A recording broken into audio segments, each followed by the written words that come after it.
నమస్తే అండి. ఇది ఇంగ్లీష్ క్లాస్ కాదు. నేను ఒక చిన్న విషయాన్ని నా స్టూడెంట్స్‌కి చెప్పాలనుకున్నాను. ఏంటంటే, ప్రతి మనిషికి ఒక వ్యాపకం ఉండాలండి. ఏంటి ఆ వ్యాపకం? అసలు వ్యాపకం అంటే ఏంటంటే హాబీ. హాబీ ఉండాలి. ఈ హాబీ అందరూ ఎందుకు ఈ హాబీస్ అని చాలా కొన్నిసార్లు చిన్న చూపు చూస్తుంటాం. బట్ నా ఎక్స్‌పీరియన్స్ నుంచి నేను చెప్తుంది ఏంటంటే, ప్రతి మనిషికి హాబీస్ ఉండాలి. నిజానికి హాబీస్‌ని నేను స్ట్రెస్ బస్టర్స్ అని పిలుస్తాను. Stress buster. మనకున్నటువంటి ఒత్తిడి. మీకేంటి సార్ ఒత్తిడి? టీచింగ్ ఫీల్డ్‌లో ఉన్నారు. అంటే అలా కాదు. నేను క్లాసెస్ ఇస్తుంటాను. ఓకే. అండ్ లీగల్ డ్రాఫ్టింగ్ అది చేస్తుంటాను.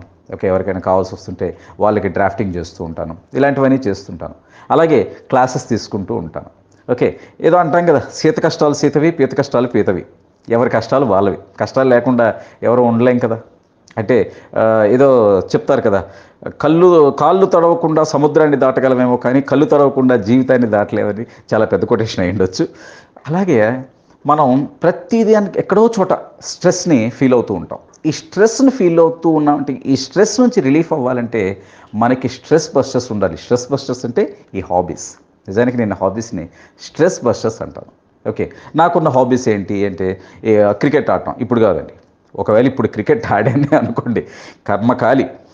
ఏ కాలో చెయ్యో బెనికిందనుకోండి, అప్పుడు అందరూ అయ్యో అని అనరు. నీకిది అవసరమా?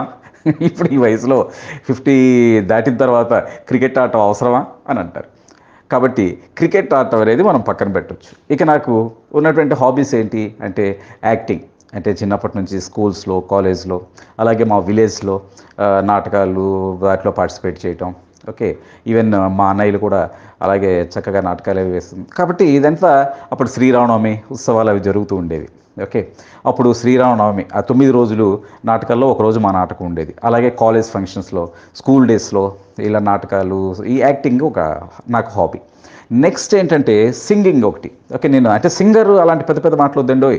నిజంగా చాలామంది అంటుంటారు మీరు స్టార్ మేకర్‌లో సాంగ్స్ పెడుతుంటారు కదంటే, సరే మనల్ని మనం సింగర్ అని అనకూడదు. సింగర్ అని మనం అనుకుంటే నిజమైన సింగర్స్ ఉంటారు. వాళ్ళు చాలా అంటే బోరున ఏడుస్తారు. ఈయనే సింగర్ అయితే మేమేంటి అని. కాబట్టి సింగర్ అని కాకుండా బాత్రూమ్ సింగింగ్ అంటాం కదా! ఒకప్పుడు బాత్రూంలో పాడుకునేవాళ్ళం. ఇప్పుడు అలా కాదు. మనకు స్టార్ మేకర్ లాంటి ప్లాట్‌ఫామ్స్ బోలెడున్నాయి. విచిత్రమైనటువంటి పాటలు కూడా పాడుతుంటారు. అలా పాడుకుంటుంటాం. ఇది ఒత్తిడి తగ్గించుకోవటానికి. ఇందాకే చెప్పాను. మీకు ఒత్తిడి ఏంటంటే ఎవరికుండే ఒత్తిడి వాళ్ళకుంటుంది. ఎవరికుండే కష్టాలు వాళ్ళకుంటాయి. ఎవరి ఒత్తిడి వాళ్ళకే గొప్ప. ఎవరి కష్టం వాళ్ళకే గొప్ప. ఓకే. నా ఒత్తిడి అంటే క్లాసెస్‌కి ఇవ్వడానికి ఏం టాపిక్ ఇవ్వాలి, యూట్యూబ్‌లో లెసన్ పెట్టడానికి ఏ టాపిక్ చెప్తే బావుంటుంది. ఆల్మోస్ట్ అన్ని టాపిక్స్ చెప్పేసాం కదా! ఇంకేం పెట్టాలని వెతుక్కోవటం. ఇదంతా కూడా ఒక రకమైన ఒత్తిడే. కాబట్టి ఎవరి కష్టం వాళ్ళకి ఎవరి ఒత్తిడి వాళ్ళకి, ఎవరి కష్టం వాళ్ళకి గొప్పది. దీనికి ఒక చిన్న ఎగ్జాంపుల్ చెప్తాను మీకు. ఒక కౌన్సిలర్ దగ్గరికి ఒక పెద్దాయన వెళ్ళాడట. అక్కడికక్కడ పెద్దవాళ్ళు, చిన్నవాళ్ళు, ముసలివాళ్ళు, ఆడవాళ్ళు, పిల్లలు, యంగ్‌స్టర్స్ అందరూ ఉన్నారక్కడ. ఉంటే ఈయన టర్న్ వచ్చింది. ఈయనకేంటంటే కౌన్సిలర్‌తో ఈయన ఏం చెప్పుకున్నాడు, "సార్ నాకిలాగా ₹100,00,00,000 ఆస్తి కోర్టులో ఇరుక్కుపోయింది. ఈ కోర్టు కేసు నుంచి అది రేపు జడ్జిమెంట్ ఉంది నాకు. జడ్జిమెంట్‌లో 90% నాకు ఫేవర్‌గా వచ్చేటట్టు లేదు. రేపు ఉన్నపళంగా నేను రోడ్డు మీద పడిపోవాల్సిన పరిస్థితి. నేను ఆ ఒత్తిడిని తట్టుకోలేకపోతున్నాను. నాకు ఆ నిద్ర రావట్లేదు. ఏం చేయాలి?" అని ఇది ఎక్కడో చదివానండి నేను. ఓకే. ఆయన కౌన్సిలర్‌కి అడిగితే ఆయన అన్నారట, ఏదో ఆయన తోచిన తన పరిధిలో ఈ ఒత్తిడిని ఎలా అధిగమించాలి, ఏమవుతుంది అని ఏదో చెప్పి పంపించారట. పంపించిన తర్వాత ఆయన తర్వాత ఒక యంగ్‌స్టర్ వచ్చారట. ఈ యంగ్‌స్టర్ అక్కడ స ఏంటమ్మా నీ సమస్య ఏంటని కౌన్సిలర్ అడిగితే, సార్ నేను ఒక అమ్మాయికి ప్రపోజ్ చేశాను. ఆ అమ్మాయి రిజెక్ట్ చేస్తుందా, యాక్సెప్ట్ చేస్తుందా అనేది నాకు తట్టుకోలేనంత ప్రెషర్ ఫీల్ అవుతున్నానండి నేను. రేపు అసలు ఏం జరుగుతుందనేది నేను తట్టుకోలేకపోతున్నానంటే, ఈయన అన్నారట, నీ ముందు వెళ్తున్న పెద్దాయన్ని చూసావు కదా! ఆయన పాపం ఆహ్, 100,00,00,000 ఆస్తి పెళ్ళాం, పిల్లలు అందరితో పాటు నడి రోడ్డు మీద పడిపోయే పరిస్థితి వచ్చింది రేపు ఆయనకి. సో, ఆయన కష్టం ఎంత భయంకరమైన కష్టమో చూసావా? ఆయన కష్టాన్ని నువ్వు చూసిన తర్వాత నీది కష్టంగా ఫీల్ అవుతున్నావంటే, వెంటనే ఆ యంగ్‌స్టర్ అన్నాడట, భలేవారు సార్ అది ఒక కష్టమా? నిజంగా ఆస్తి పోతే పోయింది, ఉంటే ఉంది. అదే ఒక అమ్మాయి లవ్ పోతే అది ఎంత కష్టమండి. అసలు ఒక రకంగా ఆస్తి అయితే నేను నిమిషాల్లో వదిలేస్తాను. అమ్మాయి లవ్‌ని వదులుకోలేకపోతున్నానని చెప్పి అంటే అప్పుడు కౌన్సిలర్‌కి ఒక కొత్త కోణం అర్థమైందంట. ఏంటంటే, ఓహో! ఎవరి కష్టం వాళ్ళకి గొప్పది కదా! పాయింటే. ఆ అబ్బాయి చెప్పిన దాంట్లో పాయింట్ ఉండొచ్చు. అలాగా నా కష్టాలు నావి, మీ కష్టాలు మీవి, ఎవరి కష్టాలు వాళ్ళవి. ఈ కష్టాలు ఈ స్ట్రెస్ నుంచి, ఈ ఒత్తిడి నుంచి బయటపడాలంటే ఏం చెయ్యాలి? నేను మీకు చెప్పట్లేదండి. నేను ఏం చేయాలనుకుంటుంటానంటే, కాసేపు ఏదో పాట పాడుకుంటుంటే, ఆ పాటని ఒకప్పుడంటే ఎవరో వింటారో, ఇప్పుడు అలా కాదు కదా. మనం ఎలాంటి పాట పెట్టినా ఉంటే ఏదో అన్నట్టు గాంధీకి అభిమానులు ఉన్నారు, గోడ్సేకి అభిమానులు ఉన్నట్టు ఎస్పీ బాలసుబ్రహ్మణ్యం పాటని ఎస్పీ బాలసుబ్రహ్మణ్యం వినేవాళ్ళు కొన్ని కోట్లాది మంది వింటుంటే, మన పాటని ఓ 10 మంది 20 మంది వింటుంటారు కదా. అలాగే యాక్టింగ్. ఇంతకీ ఇదంతా నేను ఎందుకు చెప్తున్నానంటే, చాలామంది అంటుంటారు, సార్ మీరు ఇంగ్లీష్ లెసన్స్ చెప్తుంటారు, క్లాసెస్ తీసుకుంటారు, మధ్యలో పాలమ్మ పాలు అని ఒక చిన్న స్కిట్ ఏదో చేస్తారు, దేవుడా దేవుడా దేవుడా ఏదో స్కిట్ చేస్తారు, ఏదో చిన్న ఒక 30 minutes 30 seconds ఎంతో పోస్ట్ చేస్తుంటారు. ఎందుకు సార్ ఇదంతా అంటే, ఎందుకు అంటే స్ట్రెస్ బస్టర్. అవి చేస్తున్నప్పుడు మనకు ఒక రకమైన ఆనందం దొరుకుతుందండి. అంటే ఈ యాక్టింగ్లో, లేకపోతే ఈ సింగింగ్లోనో, లేకపోతే టీచింగ్లో కూడా నిజానికి నేను చాలా ఎంజాయ్ చేస్తుంటాను. ఒక లెసన్ని షూట్ చేసి దాన్ని యూట్యూబ్లో అప్లోడ్ చేసి మీరు అందరూ చూస్తుంటే, ఇదిగో 10 వ్యూస్ వచ్చాయి, దాని ద్వారా ఎంత డబ్బులు వచ్చాయనేది దట్ ఇస్ సెకండరీ. అది కూడా అవసరమైన, అది సెకండరీ. మీరు చూసి సార్ బాగుంది సార్ క్లాస్ అని ఒక కామెంట్ పెడుతుంటే అది ఏదో సరదా. టీచింగ్ కూడా అయితే టీచింగ్లో చిన్న ప్రెషర్ ఉంది. ఏంటంటే ఈరోజు ఏ టాపిక్ చెప్పాలి, ఈరోజు ఏం చేయాలి, ఇలాంటి ఒత్తిడి ఉంటుంది. సో వీటన్నిటి నుంచి నాకు బాగా ఎంజాయ్ చేసేది ఏంటంటే యాక్ట్ చేయటం. ఓకే, యాక్ట్ చేయాలంటే, ఒకప్పుడంటే యాక్ట్ చేయాలంటే అయ్యో మనం సినిమాల్లోకి వెళ్ళాలో, లేకపోతే వెబ్ సిరీస్లో యాక్ట్ చేయాలా, లేకపోతే సీరియల్స్లో యాక్ట్ చేయాలా, ఇలాంటి టెన్షన్ ఉండేది. ఇప్పుడు ఆ టెన్షన్ ఎక్కడ ఉందండి? చక్కగా మన కెమెరా ఉంటే, మనకు నలుగురు మనుషులు, కొంచెం లైటింగ్ సెట్టింగ్ ఉంటే మన యాక్షన్ మనం చేసేసుకొని దాన్ని మనం యూట్యూబ్లో పెట్టుకుంటే, బాగుంటే చూస్తారు, బాగాలేకపోతే చూడరు.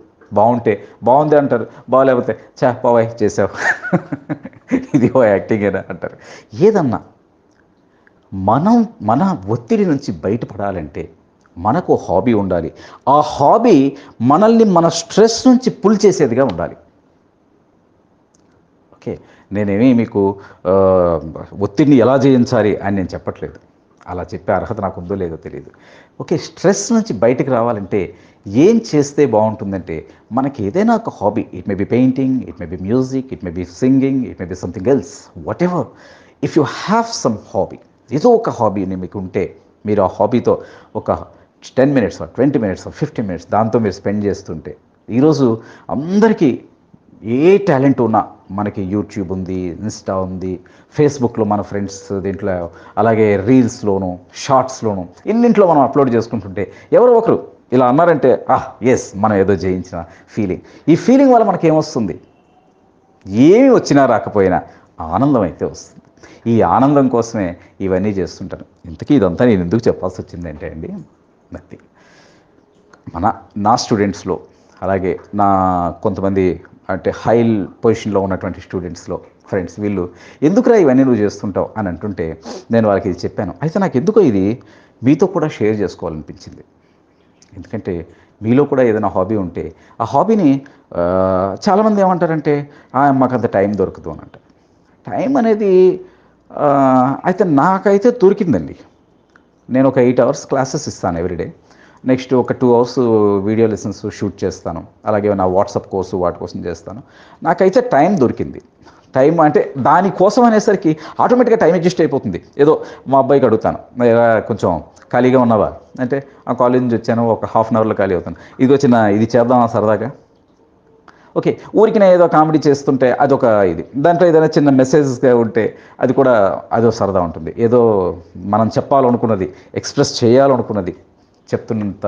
అంటే ఈ హాబీ కోసం ఒక రకంగా మనకి ఆ హాబీలో మనం లీనమవుతుంటే అంటే ఎలా ఉంటుందంటే అండి, దానికోసం మనం అంటే మనం ఎంత టైట్ స్కెడ్యూల్లో ఉన్నా దానికోసం మనం స్పెండ్ చేసేటటువంటి పరిస్థితి వచ్చేస్తుంది. అది నేను ఎక్స్పీరియన్స్ చేస్తున్నాను. సో మీకు అందరికీ ఓ 10 minutes మీ మైండ్ తిన్నందుకు ఎందుకు తిన్నాను అనేది క్లారిఫికేషన్ ఇచ్చాను. మీలో కూడా ఏదైనా హాబీ ఉంటే ఇమ్మీడియట్గా అస్త్రశస్త్రాలని బయటికి తీయండి. ఓకే, కథ, కవిత, స్టోరీ టెలింగ్, వాట్ ఎవర్.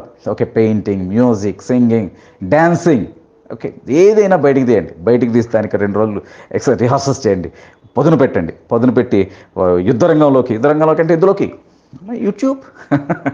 యూట్యూబ్లోకి దూకండి. మీ ఫోన్లో కెమెరాతో తీయండి, యూట్యూబ్లో పెట్టండి, ఖచ్చితంగా మనకు 10 మంది ఫాలోవర్స్ వస్తారు. ఊర్లో సరే కాలేజ్లో మీరు ఒక యాక్ట్ చేశారండి, ఒక స్కిట్ వేశారండి, కాలేజీలో ఎంతమంది చూసేవారండి ఆ రోజుల్లో? మ్యాక్సిమం 100-200 స్టూడెంట్స్ చూసేవారు. ఒక ఊర్లో వేస్తే, ఒక ఆడిటోరియంలో వేస్తే ఎంతమంది చూసేవారండి? మ్యాక్స్ 300-400. అంతకన్నా ఎక్కువ మందే కదా మనల్ని యూట్యూబ్లో చూస్తున్నారు. సో ఎవరో ఒక లైక్ ఇలా కొట్టగానే ఎంత ఆనందం. క్లాస్ చెప్తానా, క్లాస్ చెప్పిన దాంట్లో ఒక 60 లైక్స్ వచ్చాయంటే థ్యాంక్ గాడ్, పోన్లే ఇంతమందికి నచ్చింది. అంటే అది నెక్స్ట్ మనం చేయబోయే మీన్ స్కిట్ లాంటి దానికైనా, లేకపోతే ఒక సాంగ్కైనా, లేదా ఒక దీనికోసమైనా, మన లెసన్ క్లాస్ కోసమైనా అది ఎంతో బూస్ట్ అనమాట. అంటే బూస్ట్ తాగినట్టుగా, బూస్ట్ తాగితే బలం వచ్చినట్టుగా మీరు ఒక లైక్ చేస్తే బలం వస్తుంది. Okay, at the same time comment కూడా చేయండి, ఇలా చేస్తే బాగుంటుంది, ఇలా చేస్తే బాగుంటుంది. ఎందుకంటే ఎందరో మహానుభావులు, అందరికీ వందనాలు. మీలో కూడా చక్కటి సలహాలు ఇవ్వగలిగే ఎవరు ఉన్నారు. అలాంటి సలహాలు ఇస్తే ఖచ్చితంగా నేను ఆ సలహాలను తీసుకొని ఇంకాస్త బెటర్ చేయడానికి ట్రై చేస్తాను. సో కమాన్, అస్త్రశస్త్రాలను సిద్ధం చేయండి, యుద్ధ రంగంలోకి దిగండి, మీ హాబీస్ని మీరు డెవలప్ చేసుకొని హ్యాపీగా ఉండండి. ఇదైతే నేను ఖచ్చితంగా డ్యామ్ ష్యూర్ అండి. మీ హాబీని మీరు డెవలప్ చేసి యూట్యూబ్లో చేసి ఓ 10 మంది చూసినా, 20 మంది చూసినా, 30 మంది చూసినా, 3 లైక్ చేసినా ఇంకా మీరు ఎంత హ్యాపీగా ఫీల్ అవుతారంటే, ఎంత థ్రిల్గా ఫీల్ అవుతారంటే లైవ్ ఎగ్జాంపుల్ నేనే. కాబట్టి కమాన్, లెట్ us జంప్, బ్యాటిల్ ఫీల్డ్లోకి వచ్చేద్దాం. ఓకే, సో ఇది నేను స్ట్రెస్ బస్టర్ అనే హాబీ గురించి చెప్పాలనుకున్నది. ఓకే, బోర్ కొట్టిస్తే సారీ, కానీ నేను మీతో షేర్ చేసుకోవాలనుకున్నది మాత్రం షేర్ చేసేసుకున్నాను. Okay, thank you.